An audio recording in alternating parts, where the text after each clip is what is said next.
go back to 1870. My great-grandfather, Abraham Schwab, came to this country to avoid the Franco-Prussian War over in France and Germany. He was heading this way. He came up through New Orleans, was heading upriver, but when he got to Memphis, he ran out of money. So he had an uncle working at the store here in Memphis, a fairly well-known Memphis store called Goldsmiths, and so he worked for him for a couple years, made a little bit of money. He finally decided to open his own place here because he had met a young lady, so they got married. So he had to have some way of supporting her, and the business just kept enlarging. Had the first floor, we finally took in the second floor. When the store opened up first, and Beale Street was the main street for this part of Memphis.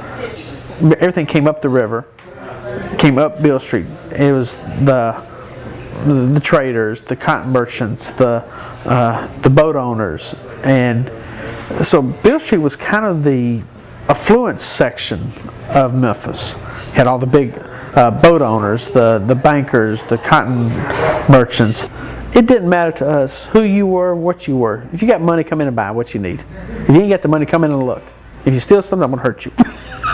So, looking at some of the old pictures, you can see the clientele was mixed. It wasn't all white and it wasn't all black. It was just a mixture of people. So basically it was just, we sold to anybody who wanted to buy anything. We weren't a fancy store like Goldsmith. Goldsmith was a little more higher end. We were the lower end. We were the Walmart of the late 1800s, early 1900s. It was an everything store. As the model said, you can't find it at Schwab's, you're better off without it. The things that sell good, it really depends on what day it is. I can't figure it out. There's nothing that we hang on to. Well, we always joke, we'll hang on to something. It was in style when we got it, and then it goes out of style. We still have it. We still have it when it comes back in style.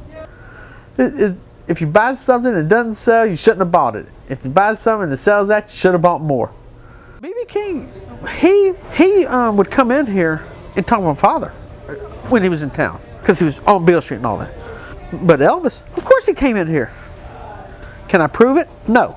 He bought his underwear here. That's my story and I'm sticking to it. His parents may have shopped here, being that they were low income, and it was a low income store type thing.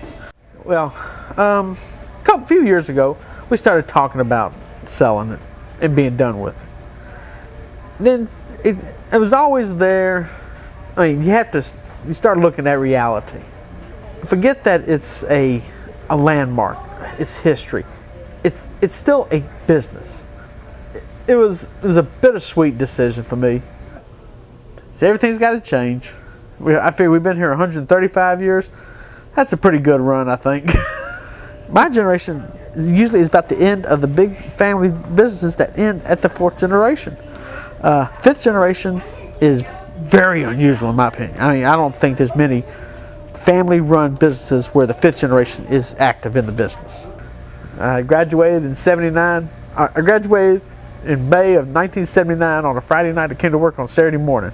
I've been here since then. Yeah, 32 years. I'm ready to retire.